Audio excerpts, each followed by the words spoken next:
Once upon a time, in a quiet village nestled between the hills, there lived a young boy named Ahmad.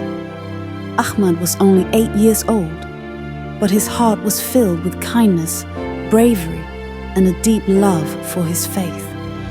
He was always eager to help his family, his neighbors, and anyone in need. People in the village often admired his generosity and strength, even though he was still a child. Ahmad's family was simple, and they lived a peaceful life. His father worked as a farmer, and his mother took care of their home. Although they had very little, they were always content and grateful for the blessings Allah had given them. Every night, before going to bed, Ahmad would sit quietly by his window and whisper a small prayer. He called it dua, a special prayer to ask Allah for guidance, protection, and strength. One evening, as Ahmad was walking home from the mosque, a dark cloud appeared in the sky. The villagers had heard rumors of a mighty storm that was going to hit the village soon. Ahmad's heart sank as he saw the clouds darkening the sky. He knew that the storm could cause floods, and the last time a storm had come, many houses were destroyed and the crops were ruined. Ahmad hurried home, his mind racing. He found his father already preparing for the storm, gathering what little they had and securing the house. His mother was making sure that all the doors and windows were tightly closed. But Ahmad could feel in his heart that something was missing. He had heard elders speak of dua, the powerful prayer that could help protect them from harm. With his parents busy, Ahmad went to the small corner of their home where he kept a prayer mat. He knelt down and whispered from the depths of his heart, "O Allah, you are the most merciful, the most powerful. Protect us, our home, and our village from the storm. Please, guide us through this difficulty. You are our strength." Ahmad didn't just ask for safety for himself and his family. His dua was not selfish.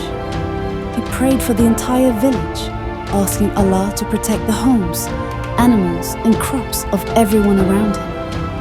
He remembered the faces of all the kind people in his community, his neighbors, his friends, and even those he had never spoken to. Ahmad knew that Allah was the one who could protect them all.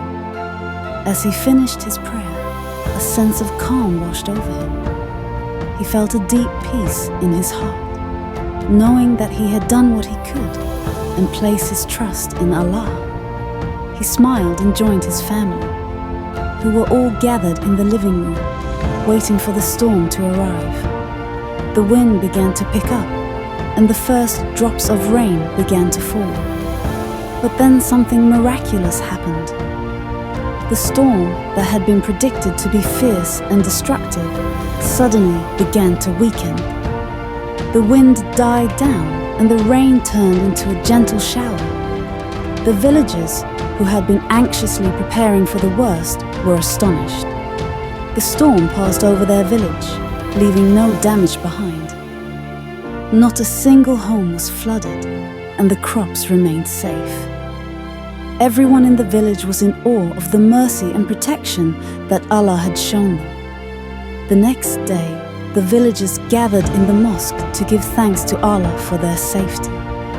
As they prayed, Ahmad stood in the back of the room, smiling to himself. He knew that it was not by his own strength or effort that the village had been saved, but by the power of his dua. He understood now more than ever how powerful a sincere prayer could be. When the prayer ended, the village elder, who had seen Ahmad's bravery and faith, approached him. "Ahmad," he said with a gentle smile, "you are a brave and wise boy. You have shown us the true power of dua, the connection between our hearts and Allah. Remember, no matter how small we are, if we call upon Allah with sincerity and faith, He will always listen." Ahmad's heart swelled with joy and gratitude. He had always known that Allah was with him, but now he understood more deeply that the power of prayer, the power of dua, was something truly special. It wasn't about the size of the problem or the strength of the person asking. It was about the trust and faith in Allah's mercy and power. And so, Ahmad continued to be known in the village as the brave little Muslim, not because of his strength, but because of the strength he found in his faith and the power of his dua. From that day on, whenever anyone in the village faced hardship, they would remember Ahmad's bravery and turn to Allah, knowing that with sincerity and trust, their prayers would be answered.